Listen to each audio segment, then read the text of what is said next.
Hey, I'm Bob, totally blind since birth, into Star Wars, talking about part 6 of Obi-Wan Kenobi. Spoilers ahead. Watch the episode before listening to my thoughts, or y'all gonna get spoiled. And without further ado, I'm getting into this episode. I think I've seen the finale about 7 times since it has aired. It's one of my all-time favorite pieces of Star Wars story. The whole series is actually, but the finale, I couldn't stop watching it, and I'm gonna go back and binge the series. But man, there was so much to unpack regarding this episode, and let's see, some things that stood out to me. Liked seeing Reva showing up at the beginning there on Tatooine as she was menacing that bullying foreman fella from the series premiere. And you get the sense that he has been delivering that truculent mantra day in and day out. Whenever he wants to pick on someone, it's always the "you got something to say," yuck, yuck, yuck. And Reva does have something to ask, and yeah, she gets the information she needs about Owen. I'm guessing. I don't know if this guy survived. I kind of hope he does because I want to see Obi-Wan make an idiot out of him. Maybe, unbeknownst to this guy, dumping something on his head or his pants or something via the Force, causing him to trip every now and again. I know it's probably not something Obi-Wan would do, but I was kind of wondering if that might happen toward the end of the series. So I hope this guy survives to look like a goofball later on down the line if we do get more seasons. So let's see. I like Reva's look in the opening scene. She's got the cloak and hood on, and she's mirroring Anakin as he was seen during Order 66, the events during Revenge of the Sith. I liked their choice in wardrobe for her. I love it when our antagonists are wearing these Sithy hood and cloak combos there. And let's see here. And of course, you have Joel Edgerton and Bonnie Peace back as Owen Lars and Beru White's son Lars. You have Grant Feely just nailing it as a young Luke Skywalker. We didn't get to hear Luke speak in the series premiere. We just saw him playing Starfighter pilot, and we saw Luke asleep at the end of episode 5, but he's actually delivering lines of dialogue. I think Grant just nails it. Just as much as Vivian Lyra Blair nails younger Princess Leia. I love these two, and it's always magic to see original trilogy characters on screen, no matter how old they are. And so you have Owen going back to the moisture farm, and I like whenever he shows up, Beru pulls that shotgun blaster out of that little wall niche. And I got the sense that she was the one who put it there because, according to the descriptive audio narration track, Owen looked shocked to see this thing. I thought of the non-canon Star Wars Visionaries comic whenever they described the shotgun weapon on the descriptive audio track. I do own that Owen action figure, and he comes with a rifle. And in that comic, he's the one who pops Cyborg Darth Maul. Of course, it never happened, but I do think of that weapon from that particular comic. I don't know if this is the same one or what, but cool to see Owen and Beru fending off Reva when she shows up. Man, what a brutal fight that was. So you have Owen just doing whatever the heck he can. She's deflecting shots with that ringed lightsaber of hers. And man, I love the performance by Moses Ingram in this episode, especially where Owen bashes her in her bandaged saber wound. Man, she lets out an anguished cry, and boy, I really did feel that. And then you get Beru backhanding her in the face, I think, but she's just bound and determined to get to Luke. And I'm not sure whether or not she knows Luke is Anakin's son. I kind of think she might, but we're not really told. I think she might. I don't know. That's just me. I tend to wonder if she does. Let's see here. And of course, on the ship with our members of the Path, you have Obi-Wan and you have Leia, and such great chemistry between these two characters. And then you have Vader's Star Destroyer. I do believe it's the Devastator that we see in Episode 4, the same Star Destroyer that's pursuing the Tantive 4 years later. And I love that chase. I love the sound effects for the turbo lasers as they're firing from the Star Destroyer. And then you have Obi-Wan. They're begging him to stay. They don't want him to leave. Leia does not want anything to happen to him.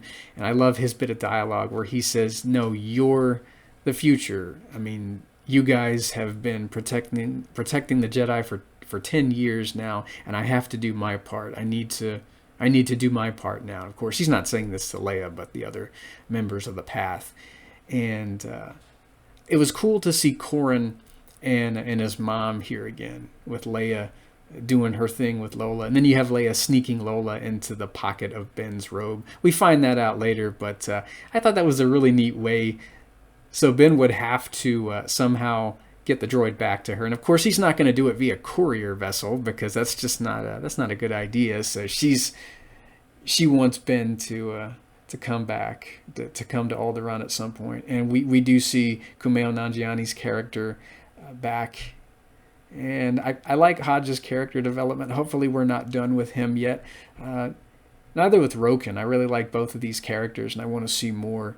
So then you have, I think, my favorite part of the episode with the rematch of the century. So while all that stuff is going on with Reva and Owen and Beru and Luke on Tatooine, you have Obi-Wan diverting Vader away from this group, and they meet on this rocky, barren moon. I wonder what moon this is. We're not given a name in the episode. I don't think it's been announced as to what this moon is, but I like the rocky, barren feel to it. And man, when these two meet up, the lightsabers ignite, and it is just a brutal duel. I know some fans aren't happy with these guys fighting before A New Hope, but I really liked it. It's not that difficult to please me when it comes to lightsaber duels, and I think it was a really fun ride. You have these two. I mean, it's personal. Before the duel, you had Ben saying, one of us is going to die today. He's trying to talk to Qui-Gon. He's trying to get some form of response, but he gets nothing, and he's just going at it alone. And I like the power that Vader wields.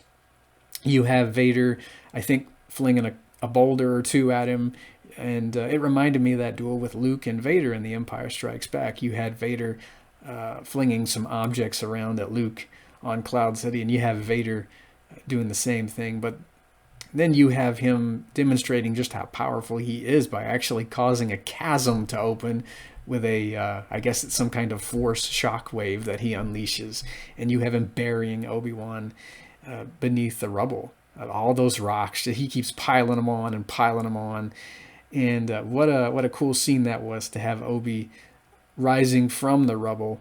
I thought we might see Qui-Gon here when I first watched this. I thought he was going to come in and be like, come on, or something like that. My Padawan, it's not over yet. You can do this. But no, Obi-Wan, he remembers Luke and Leia. He's flashing back to the twins, and they're what spurs him on. Of course, I think he could have done it anyway, but what a great motivation to get him to rise from that rubble. He's still needed. He still matters. He still needs to watch over them both. And so I think that's a great motivator for him. And then you have that second part of the duel. And man, you have all these rocks sent toward Vader by Kenobi. And I love this duel so much. I think it's probably my favorite. It might tie with the Mustafar duel with the intensity of it. And then you have Obi slicing up Vader's control box there on his chest. It definitely reminded me of the lightsaber duel in the first Force Unleashed video game. If you guys have watched the cutscenes or read the novel there, Vader takes a lot of damage in that. And of course, when Obi slices the mask and helmet, you get to see Hayden Christensen's face. And you actually get to hear Hayden delivering some lines there. And I think that scene is probably... I would say it's my favorite, but I've got quite a few. To hear Anakin and Obi-Wan talking with each other. Not the Vader voice, but you have Anakin. Of course, he's overlaid by that malfunctioning vocoder there. It's creepy and it's heartbreaking, especially when you have Obi saying, "I'm sorry for all of it." Ewan McGregor, his voice just breaks when he delivers that dialogue. He is just heartbroken to have to be in that situation, and of course, you don't have any quarter given from Vader, and I like how Vader says, "You did not kill Anakin Skywalker. I did." Just the way he delivers the dialogue there. It's difficult for him to breathe without the mask. Of course, that's probably malfunctioning, and I like how Hayden just makes it all halted, and it's staggered the way he's speaking, and it reminded me of the way Anakin spoke to Luke at the end of Return of the Jedi. Just the dialogue delivery, just how difficult it must be for this man to say too much without the mask. It's such an effort for him to breathe, and just the way that dialogue was, it was like he was taking really short, shallow breaths as he was talking to Kenobi there. And yeah, when Obi-Wan discovers, oh, so basically Vader betrayed and murdered Anakin, he says, "Goodbye, Darth." And what a cool scene that was. It was awesome to hear Hayden without the mask. And I do like that added malfunctioning Vader vocoder voice that they were able to pull off too. It's just a really emotional scene there. And later when you have Vader repaired on Mustafar, we get to see Vader speaking with Palpatine, and that was another awesome scene there. I love that so much. So we were told a couple weeks ago by Ian McDermott that we shouldn't get our hopes up about seeing Palpatine in the series, but I think he was just playing with us a little bit. It may have been a very short scene there with Vader speaking with Sidious, but I love seeing Vader and Palpatine interacting with each other, even if it is via hologram. It's Vader and the Emperor, and whenever you get some Sith on screen, man, it's awesome. I love the dark side just as much as I love the light. I know I shouldn't, but hey, they're really cool bad guys. What can you say? And you have Palpatine making sure Vader's anger is stoked, and I like how he sounded so concerned. He's delivering that grandfatherly, or should I say Uncle Palpatine tone of voice whenever he's talking to Vader there, and basically saying, hey, if you can't forget your past. He didn't say it, but I'm wondering if he was like, maybe I don't have a use for you as an apprentice. So, and of course Vader assures him that Kenobi means nothing, that his loyalties lie with Palpatine, and that's how the scene ends. I like how the descriptive audio track describes Vader sitting on his throne as a lonely figure, and that's how we leave Vader in Kenobi. Hopefully we're not done with Vader. I want a Vader series on Disney Plus, but that's probably just me. I love this character. We probably won't get it because I think Vader's more effective if he has very little screen time. He's more of a menacing figure, but boy, I'd like to see him running around and using his lightsaber more. So then we've got the end of the episode. You have Ben showing up to Alderaan, and it's a beautiful scene with him telling Leia about Anakin and Padme. Well, he doesn't mention them by name, but he does let her know how special her birth parents were. And man, I love that scene so much. And I think the coolest part was when he basically says, yeah, if you need the help of a tired old man, you know where to find me. But then he tells Leia later on that, no one can know. We're going to have to be careful. So that's, I think, why she was acting as if she didn't have past adventures with him in the hologram. I like that little bit of retcon there. I guess you call it retcon. And then you have Obi-Wan going to Tatooine at the end of the episode. You have Obi actually meeting Luke doing the hello there line. I mean, we were all sure that was coming toward the end, and we got it. And then I think the coolest bit at the end of the episode there was when Qui-Gon appeared.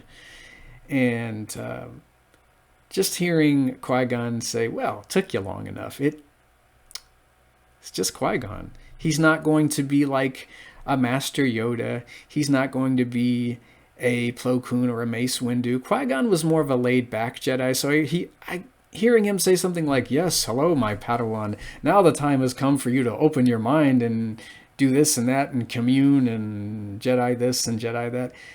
I think the way they gave Qui-Gon the dialogue that they did, it feels more like, I don't know, Obi-Wan and Qui-Gon as friends, as well as master and apprentice. They're familiar with each other. Obi-Wan was more laid back, so I do love that last bit of dialogue. And of course, he ends by saying, "Come on, we got a ways to go." And I think I would be up for a season 2. I don't know what they could do. Ewan says he's up for more. I certainly would be as well. I was hoping for an end-credit scene or mid-credit scene announcing a Vader series. Didn't get anything like that, but hopefully Hayden's not done with that role either. I love Anakin and Vader. I actually love to see Hayden doing some post-Return of the Jedi Ghost of Anakin Skywalker stuff at some point. Maybe him talking to Ahsoka here and there during her show, or just whenever. I want to see redeemed Anakin just as much as I want to see Anakin in the Vader suit. I want to know what a redeemed Force Ghost Anakin would say and some of the things he might do. By the way, if you guys haven't read Shadow of the Sith by oh geez, his name is escaping me at the moment, Adam Christopher, you guys should. Just saying, if you want more Sith stuff, that's a great book. It's just been released as this video is being recorded, and I don't think I'm giving too much away by mentioning Anakin with Shadow of the Sith there. Fun book. I'd like to do a bit of an afterthought video pertaining to the whole series at some point where Kenobi's concerned. But what a ride this has been. And I want to see more. So, yeah, may the Force be with you guys, and I'll hear you in the next Star Wars video.